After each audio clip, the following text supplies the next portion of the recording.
श्री कृष्ण कहते हैं जीवन में अहंकारी और स्वार्थी मनुष्य का साथ तुरंत छोड़ देना चाहिए, क्योंकि वो आपका कभी भी साथ नहीं देंगे, बल्कि आपके प्रगति में वो सदैव ही ईर्ष्या करेंगे। जीवन में आधे दुख का कारण तो ये है कि हम उनसे आशाएं रख लेते हैं जिनसे हमें आशाएं नहीं रखनी चाहिए। लोग कहते हैं अपनों के आगे झुक जाना चाहिए, किंतु सच बात तो यह है कि जो अपने होते हैं वे कभी आपको झुकने नहीं देते। प्रेम एक ऐसा अनुभव है जो मनुष्य को कभी परास्त नहीं होने देता, और घृणा एक ऐसा अनुभव है जो मनुष्य को कभी जीतने नहीं देता। जीवन ना तो भविष्य में है और ना ही अतीत में है, जीवन तो बस इस पल में है, केवल इस पल में। आप जीवन में असफल होते हैं तो आपको दोबारा प्रयास करने में कभी नहीं घबराना चाहिए, क्योंकि जब आप दोबारा प्रयास करते हैं तो आपकी शुरुआत सुनने से नहीं बल्कि अनुभव से होती है। जब आपके जीवन के चारों ओर हताशा और निराशा हो, जब दुखों ने आपको हर जगह से घेर रखा हो, तब आप सच्चे मन से श्री कृष्ण के नाम का दीपक जलाना और अपना सब हाल श्री कृष्ण को सुना देना। श्री कृष्ण स्वयं आपके सब दुख हर लेंगे। यदि आप किसी के साथ मित्रता नहीं कर सकते तो उसके साथ शत्रुता भी नहीं करनी चाहिए। श्री कृष्ण कहते हैं जिस व्यक्ति को आपकी कदर नहीं, उसके साथ खड़े रहने से अच्छा है आप अकेले खड़े रहें। जिस व्यक्ति के पास संतुष्ट नहीं है, उसे कितना भी मिल जाए वो असंतुष्ट ही रहेगा। अंतकाल में जो मनुष्य मेरा स्मरण करता है, देह त्याग करता है, वही मेरी शरण में आता है। इसलिए मनुष्य को चाहिए कि अंतकाल में मेरा चिंतन करे।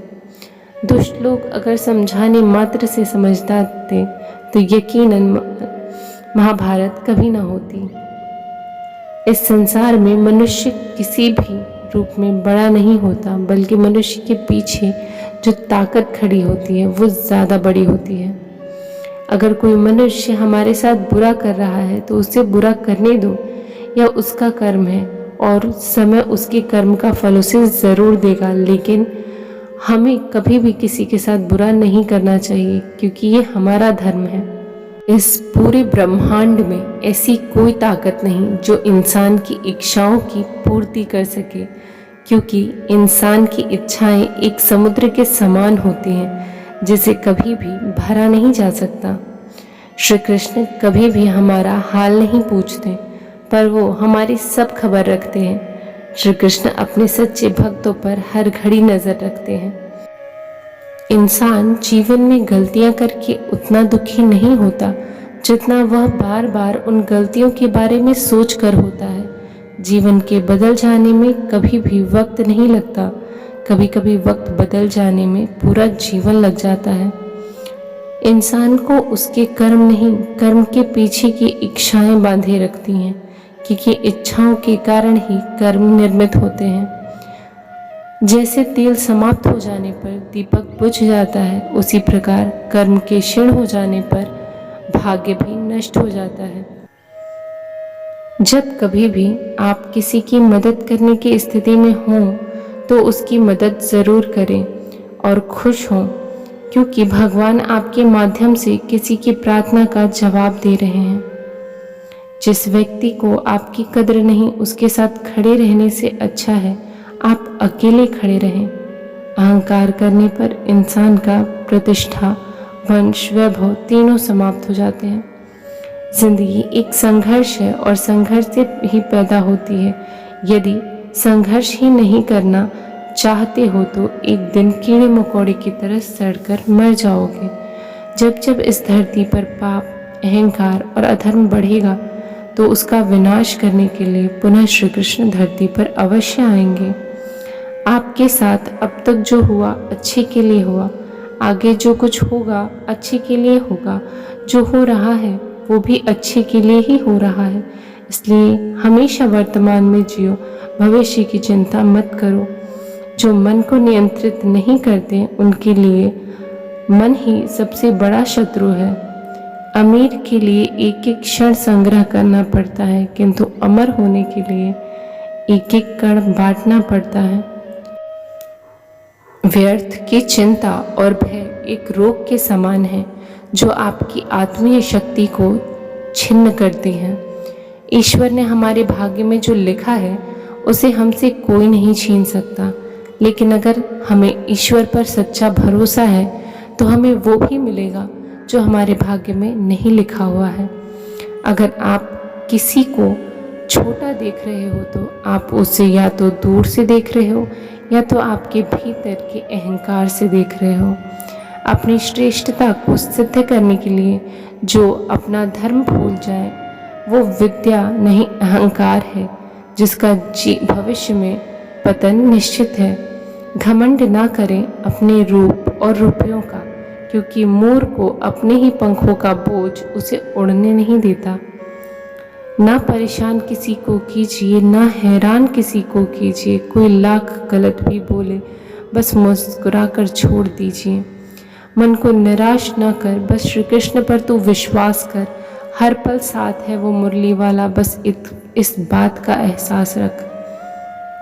खुशी के लिए काम करोगे तो खुशी नहीं मिलेगी, लेकिन खुश होकर काम करोगे तो खुशी अवश्य मिलेगी।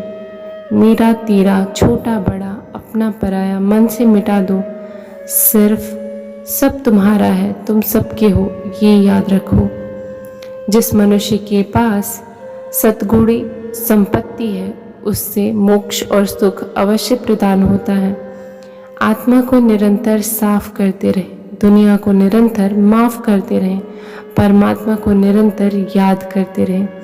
जीवन में दो ही लोग असफल होते हैं, एक वो जो सोचते हैं लेकिन करते नहीं, दूसरे वो जो करते हैं पर सोचते ही नहीं। भाग्य से जितना ज़्यादा उम्मीद करोगे वो उतना ही ज़्यादा निराश करेगा, और कर्म पर जितना जोर दोगे वो हमेशा उम्मीद से भी ज़्यादा देगा।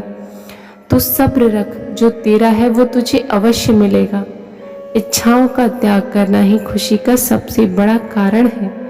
मनुष्य अपने विश्वास से निर्मित होता है, जैसा वो विश्वास करता है वैसा ही वो बनता जाता है। यदि मनुष्य अपराध करने से पूर्व ही विचार कर ले तो इसका अंत कितना कष्टकारी और पीड़ादायक होगा, तो ना ही अपराध होंगे और ना ही अपराध की भावना जन्म लेगी। खुशी के फूल उन्हीं के दिलों में खिलते हैं जो अपनों से अपनों की तरह मिलते हैं।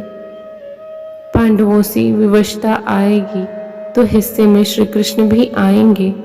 मौन और मुस्कान दोनों का इस्तेमाल कीजिए। मौन रक्षा कवच है तो मुस्कान स्वागत द्वार। मौन से जहाँ कई मुसीबतों को पास आने से रोका जा सकता है, तो मुस्कान से कई मसलों का हल निकाला जा सकता है। श्री कृष्ण कहते हैं, आंसू एक जीवन शैली का हिस्सा है, किंतु आगे आने वाली समस्याओं का समाधान नहीं। व्यक्ति को दुख होना उसके जीवन का हिस्सा है, किंतु जीवन भर पीड़ा का ही दर्द हृदय में लगाए रखना आगे बढ़ने का समाधान नहीं है। जिस पीड़ा का नहीं कोई उपाय, उसका हल ओम नमो भगवते वासुदेवाय। श्री कृष्ण ने कहा है, अगर तुम्हें किसी ने दुखी किया तो बुरा मत मानो। लोग उसी पेड़ पर पत्थर मारते हैं जिस पेड़ पर ज़्यादा मीठे फल होते हैं।